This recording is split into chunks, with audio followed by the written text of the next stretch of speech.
all other civil servants, directors, heads of departments, St. Martiners, but because of the period that we are in, I think it's very safe to say as well, supporters, both red and white. Welcome.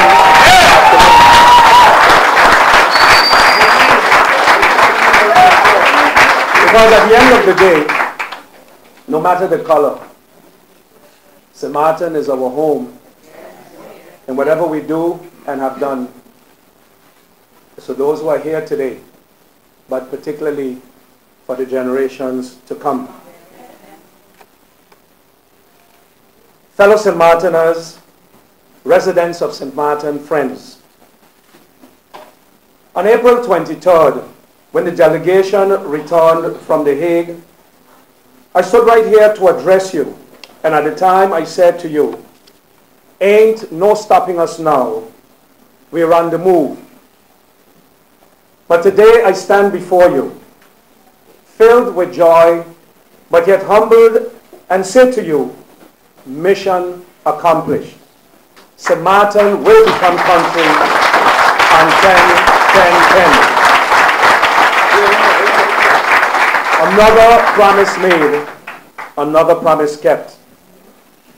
Yesterday, September 9th, 2010, together with other representatives of all the Kingdom partners, I signed on your behalf the decisions of the Roundtable Conference held that same day in The Hague. At that historic Roundtable Conference is what agreed upon and signed off on that St. Martin will become country on 10-10-10, October 10, exactly 1 month from today. 10 years ago, they said it could not be done. Some thought it could not happen. Others didn't want it to happen. Some jumped off the train even before it got moving, while others jumped off the train saying 10-10-10 was not attainable. We have proved them all wrong. Reality has always been that you, the people, had spoken loud and clear on June 23rd, 2000, just over 10 years ago, and we, the leaders, were given your mandate. A mandate to take St. Martin out of the Netherlands Antilles and establish the autonomous country, St. Martin, in the Kingdom. We, the political leaders of 10 years ago, the late Vance James Jr., Mrs. Sarah Westcott Williams, and your humble servant, William Marlin, had our work cut out to lead you, the people, to destination, country, St. Martin. Our dear brother Vance did not see the promised land. In loving memory of him, I propose we hold a short moment of silence.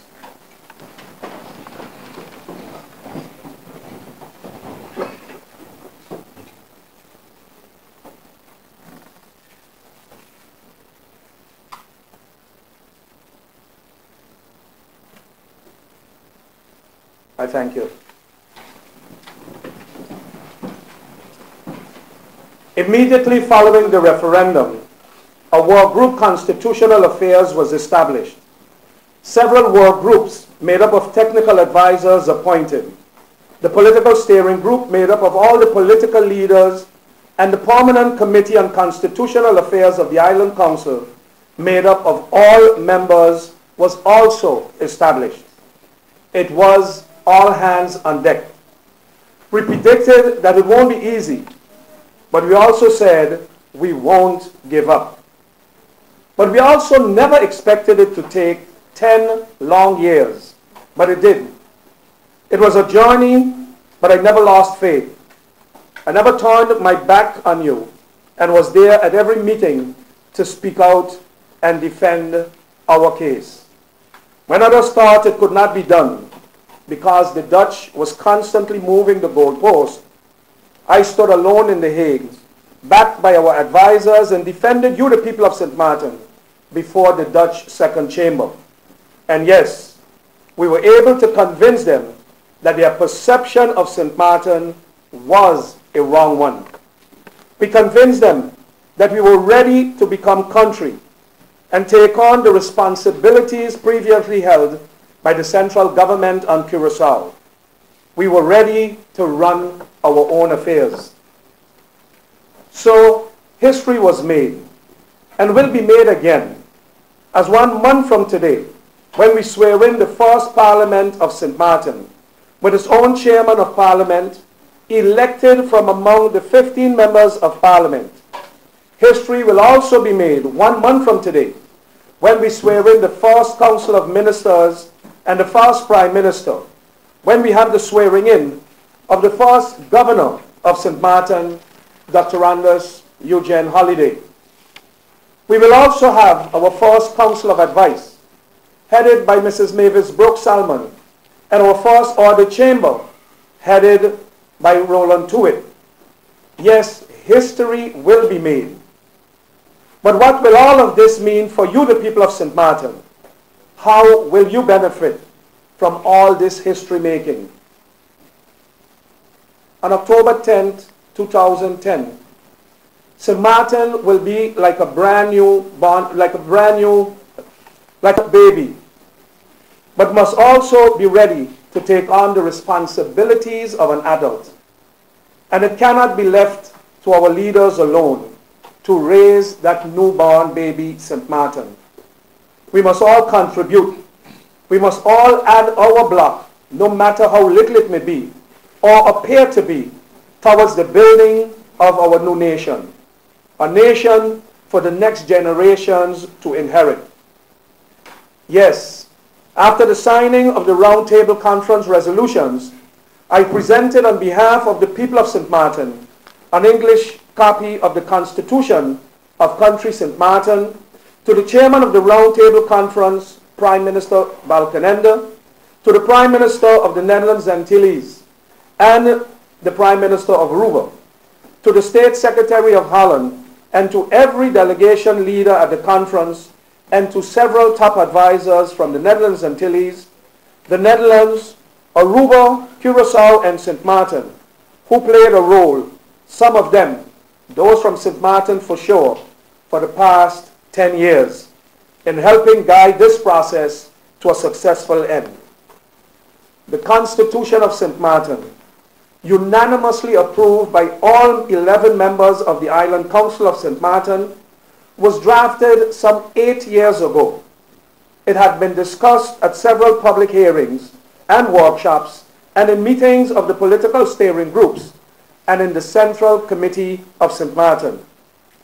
In 2008, the draft constitution was also sent to the vetting committee without any mention of the St. Martiner. And it was during the recent Central Committee meeting we all acknowledged that no mention was ever made in the Constitution of who a St. Martiner, of who is a St. Martiner. Not 8 years ago it was mentioned, not 6, nor 4 years ago, and neither in the draft I met a year and 3 months ago when I took over as Constitutional Affairs Commissioner. Why do I say that? Because during the last debate held in the Central Committee several weeks ago, just days before all 11 members of this Island Council voted to approve the Constitution as it is today, it was agreed upon that one of the first orders of the first Parliament of St. Martin would be to establish once and for all who a St. Martiner is and take this up in our Constitution. I call on all St. Martiners, those born here, those whose parents, grandparents or great-grandparents were born here, and all other citizens and residents of St. Martin to embrace our Constitution and live by it, day by day, step by step. And we will together move forward and build St. Martin into the strong nation we all dream of it to be. When we open our Constitution, the preamble reads as follows: we, the people of St. Martin, confirming that we recognize the guiding principles of the Almighty God as the core of our values, inspired by the exercise of our universal right to self-determination as manifested in the referendum of June 23, 2000, when we freely opted for the status of country within the Kingdom of the Netherlands, being determined to work with each other, with our partners in the Kingdom of the Netherlands, with our neighbors in French St. Martin, and with all peoples of the world on the basis of freedom, equality, peaceful coexistence, and international solidarity. Declare that we are a people that believes in the principle of democracy, the rule of law, the principles of separation of powers, the dignity and value of the individual, and the entitlement of all individuals to the fundamental rights of freedoms, being determined to care for the perpetual maintenance of nature and the environment. Declare that we wish to create a constitutional order based on an open and approachable government. And therefore, in order to record these objectives and convictions, the following provisions shall enjoy the force of law as the Constitution of St. Martin. So far, the preamble of our Constitution. And in Chapter 2 of our Constitution, it lists the fundamental rights of the people of St. Martin, including the freedoms, equality, solidarity, citizenship, and the administration of justice. This is the Constitution we must all live by and abide to. And once that happens, we will create the country St. Martin we all dream of. But in order to achieve this, we must believe in the Constitution of country St. Martin and live by it. Fellow St. Martiners, residents of St. Martin, dear friends, exactly 1 week from today, the voters of St. Martin will be called upon to go to the polls to elect those persons who will serve as the first 15 members of the Parliament of Country St. Martin, who will support the first government, the first Council of Ministers of St. Martin. And therefore, for just 1 more week, it will look like the St. Martin is divided. But we are not. We may have our political differences, which may continue to exist for years to come. But as soon as the polls are closed on Friday, September 10th,